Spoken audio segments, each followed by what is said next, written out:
চিকিৎসা শাস্ত্র, মানুষের দেহ আর রোগ নিয়ে যারা গবেষণা করে গেছেন তাদের মধ্যে উইলিয়াম হার্ভে অন্যতম। আজ থেকে প্রায় 400 বছর আগে মানুষের দেহের ভেতর রক্ত চলাচলের প্রক্রিয়াটি তিনিই প্রথম বুঝতে পেরেছিলেন। 1578 সালের 1 এপ্রিল লন্ডনের ফোকস্টোনে উইলিয়াম জন্মগ্রহণ করেন। বাবা টমাস হার্ভে ছিলেন ওই শহরের মেয়র ও ধনী ব্যবসায়ী। কিংস স্কুলে তার শিক্ষাজীবনের শুরু। তারপর 15 বছর বয়সে তিনি ক্যামব্রিজে পড়তে চলে আসেন। ক্যামব্রিজ বিশ্ববিদ্যালয় থেকে তিনি স্নাতক শেষ করেন। এরপর পাদুয়া বিশ্ববিদ্যালয় থেকে তিনি ডক্টর অব মেডিসিন ডিগ্রি লাভ করেন। দেশে ফিরে আসেন হার্ভে। তার ইচ্ছা ডাক্তারি, গবেষণা ও অধ্যাপনা তিনটিই একসঙ্গে করার। 1607 সালে ক্যামব্রিজের চিকিৎসাবিদ্যার কলেজে অধ্যাপক হিসেবে যোগদান করেন হার্ভে। এরপর বার্থোলোসিও হাসপাতালের চিকিৎসক হিসেবে যোগ দেন। এ সময় তিনি মানুষের শরীরের একটি বিশেষ অংশ হৃৎপিণ্ড ও তার ক্রিয়া নিয়ে খুব ভাবনা চিন্তা শুরু করেন। আর হৃৎপিণ্ড নিয়ে ভাবতে ভাবতেই রক্ত চলাচলের ব্যাপারটা নিয়েও ভাবতে শুরু করেন তিনি। এর আগে রক্ত চলাচল সম্পর্কে কারো সঠিক ধারণা ছিল না। এবার হার্ভে রক্ত চলাচল নিয়ে গবেষণা করতে শুরু করলেন। 9 বছরের গভীর গবেষণার পর অবশেষে তিনি প্রমাণ করলেন আগের সব ধারণা ভুল। তিনি বের করলেন শরীরের বিভিন্ন অংশ থেকে রক্ত শিরাপথে হৃৎপিণ্ডে আসে এবং হৃৎপিণ্ড থেকে ধমনীর মাধ্যমে বিভিন্ন অংশে সঞ্চালিত হয়। হৃৎপিণ্ড প্রতি মিনিটে 72 বার স্পন্দিত হয়। প্রতি মিনিটে হৃৎপিণ্ড 1 গ্যালনেরও বেশি পরিমাণ রক্ত সঞ্চালন করে। রক্ত হৃৎপিণ্ড থেকে একমুখ গতি নিয়ে পুরো দেহে ছড়িয়ে পড়ে আবার হৃৎপিণ্ড ফিরে আসে। এই কথাগুলো আজ সবার জানা। কিন্তু এমন একদিন ছিল যখন এ সম্পর্কে মানুষের কোনো ধারণাই ছিল না। তখন মনে করা হতো খাদ্যকণা হৃৎপিণ্ডের সংস্পর্শে এসে রক্তে পরিণত হয়। হৃৎপিণ্ড রক্তকে উষ্ণ করে। ধমনী ও শিরায় রক্তের জোয়ার ভাটা হয়। সে সময় রক্ত হৃৎপিণ্ডে যায় আর হৃৎপিণ্ডে থেকে নেমে আসে। এই আধা ভুল ও অস্পষ্ট ধারণা সম্পর্কে প্রথম থেকেই সন্দেহ ছিল হার্ভে। তাই তিনি মানবদেহে ও হৃৎপিণ্ড নিয়ে গবেষণায় মন দেন। এ সময় সত্য এসে ধরা দেয় তার কাছে।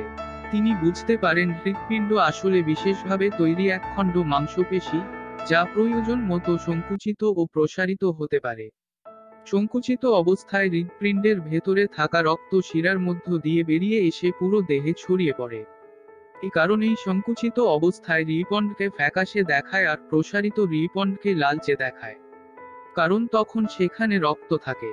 রক্তের গতিপথ আবিষ্কার করেন জগৎখ্যাত চিকিৎসাবিজ্ঞানী উইলিয়াম হার্ভে।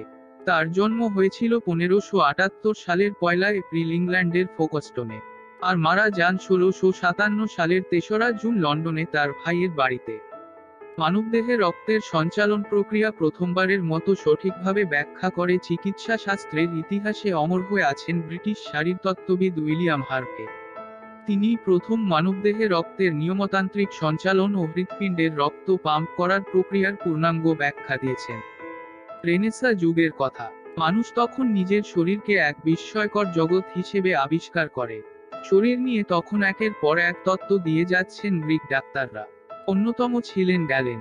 সে সময় যথেষ্ট জনপ্রিয়তা কুড়িয়েছিল তার মানবদেহের বর্ণনা। তবে ওই সময়ের আরেক বিজ্ঞানী ভেসালিয়াস বলেছিলেন, গ্যালেনের বর্ণনায় গলদ আছে। কিন্তু বিকল্প ব্যাখ্যা খুঁজে পেলেন না তিনি। এমন কোনো উপায় ছিল না, যাতে পরীক্ষানির্ভর শারীরতত্ত্বের উদ্ভব ঘটবে। এই কাজটিই করলেন উইলিয়াম হার্ভে। ইতালির পাদুয়া বিশ্ববিদ্যালয়ে মেডিসিনের ওপর ডক্টরেট করে মানবশরীর নিয়ে গবেষণায় নামেন হার্ভে। সেই সময় হৃৎপিণ্ডের ক্রিয়াকলাপ দেখে হার্ভে বলেছিলেন, আমার কাছে এই অঙ্গটির কাজকর্ম এতই জটিল মনে হয়েছে যে প্রায় বিশ্বাস করতে বসেছিলাম ঈশ্বর নিজ হাতে হৃৎপিণ্ড নিয়ন্ত্রণ করেন। 1628 সালে মানবদেহে রক্ত প্রবাহের প্রক্রিয়া নিয়ে an anatomical exercise on the motion of the heart and blood in living beings নামে হার্ভের একটি বই প্রকাশিত হয়। 72 পৃষ্ঠা ও 17টি অধ্যায়ের বইটিতে তিনি মানবদেহে রক্ত চলাচলের সম্পূর্ণ নতুন ও যুগান্তকারী ধারণা প্রকাশ করেন। রক্ত যে চলাচল করে তা প্রথম প্রমাণ করেন তিনি।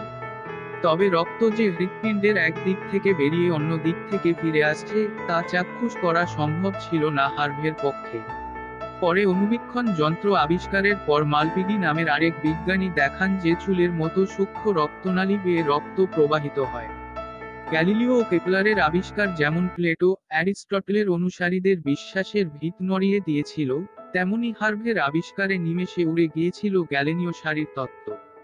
হার্ভে বলেছিলেন, শরীর একটি হাইড্রোলিক যন্ত্রের মতো, এতে রহস্যময় আত্মার কোনো স্থান নেই।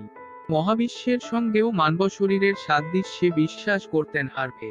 হার্ভের ব্যাখ্যায় একটি ধারণা তখন প্রবল হয়ে উঠেছিল, জীব হচ্ছে এক ধরনের মেশিন। আর এখন তো জেনেটিক্সের কল্যাণে বেরিয়ে আসছে এই মেশিনের অসংখ্য কলকবজা। রক্ত প্রবাহ বন্ধ হয়ে যাওয়া মানে মৃত্যু।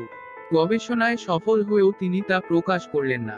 তিনি আলোচনার মাধ্যমে তার মতামত সবার কাছে পৌঁছে দেওয়ার চেষ্টা করলেন, কিন্তু কেউ তার কথা বিশ্বাস করলেন না। এ সময় তিনি রাজা প্রথম চার্লসের ব্যক্তিগত চিকিৎসক হিসেবে নিযুক্ত ছিলেন। তিনি রাজাকে তার আবিষ্কারের কথা বললেন। রাজা খুশি হয়ে হার্ভের বই বের করার সব ব্যবস্থা করে দিলেন। হার্ভে 1628 সালে 72 পৃষ্ঠার বই বের করলেন এবং তা রাজা প্রথম চার্লসের নামে উৎসর্গ করলেন। বই প্রকাশের পর বিরূপ সমালোচনা হলেও কেউ তার গবেষণাকে মিথ্যা প্রমাণ করতে পারেননি। চিকিৎসকরাও আন্তরিকতার সঙ্গে বইটি গ্রহণ করেছিলেন। 1654 সালে হার্ভেকে রাল সোসাইটির সভাপতি পদে মনোনীত করা হয়, কিন্তু শারীরিক অসুস্থতার কারণে তিনি তা গ্রহণ করতে পারেননি। 1657 সালে প্রায় 80 বছর বয়সে হার্ভের মৃত্যু হয়।